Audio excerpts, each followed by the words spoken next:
Bonjour et bienvenue sur la chaîne Architecte Gilo. Aujourd'hui, nous allons parler d'un sujet très important. Les erreurs qui peuvent rendre une maison dangereuse. Une maison peut sembler belle et solide, mais si certaines règles de construction ne sont pas respectées, elle peut représenter un risque pour ses occupants. Ainsi, découvrons ensemble les 5 erreurs les plus fréquentes. Première erreur, des fondations mal réalisées. Les fondations sont la base de la construction. Elles supportent le poids de la maison et le transmettent au sol. Pourquoi cela arrive? Cette erreur se produit souvent lorsqu'on construit sans étude du terrain ou lorsque les fondations sont réalisées avec les dimensions insuffisantes. Par exemple, pour économiser de l'argent, certaines personnes réduisent la profondeur ou la largeur des fondations sans tenir compte des caractéristiques du sol. Alors, quelles en sont les conséquences? Avec le temps, la maison peut commencer à s'affaisser. Des fissures apparaissent sur les murs, les portes et les fenêtres se ferment difficilement et dans les cas le plus graves, une partie du bâtiment peut s'effondrer. Alors, comment éviter ce problème? Avant de construire, il faut toujours adapter les fondations au type de terrain et le poids de la future maison ou du futur bâtiment. Cette étape ne doit jamais être négligée. Deuxième erreur, un mauvais ferraillage. Le béton est un matériau très résistant à la compression, mais il est fragile lorsqu'il est soumis à la traction. C'est pourquoi on y place des armatures en acier appelées ferraillage. Alors pourquoi les armatures sont-elles essentielles? Les armatures permettent aux poteaux, aux poutres et aux dalles de supporter les efforts exercés par le poids de la construction et des mouvements du bâtiment. Alors quels en sont les risques? Si les armatures sont insuffisantes, mal positionnées ou de mauvaise qualité, la structure devient beaucoup plus fragile.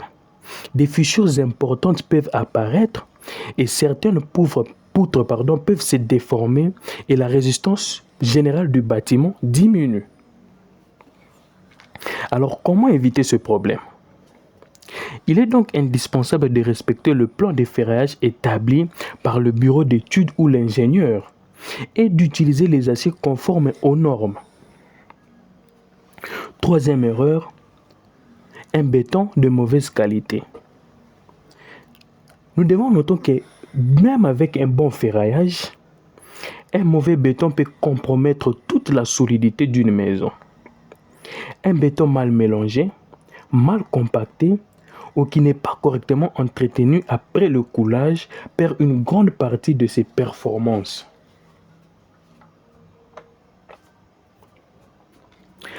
Alors comment éviter ces problèmes?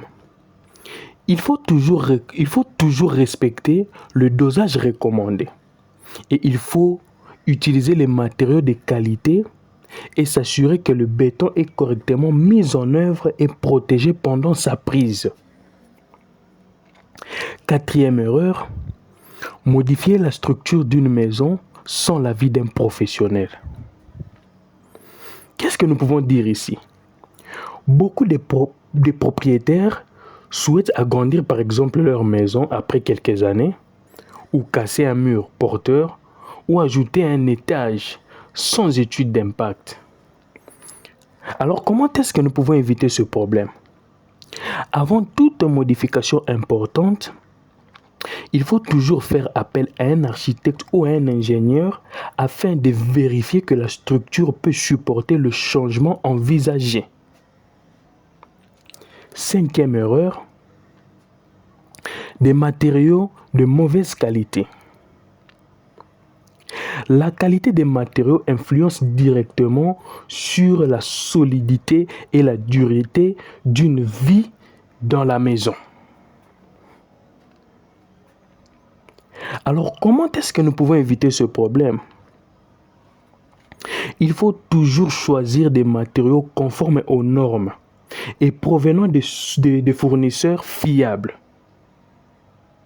Pourquoi? Parce qu'une économie réalisée aujourd'hui peut coûter beaucoup plus cher demain. Alors, comme conclusion, Une maison solide ne dépend pas seulement de son apparence. Elle dépend surtout de la qualité de sa conception. Construire peut coûter plus cher aujourd'hui, mais cela permet d'éviter les réparations coûteuses et surtout de protéger la vie des occupants. Si cette vidéo vous a été utile, likez, commentez et abonnez-vous à notre chaîne Architecte Djilo pour plus de conseils pratiques en architecture et en construction. Construire mieux, construire juste.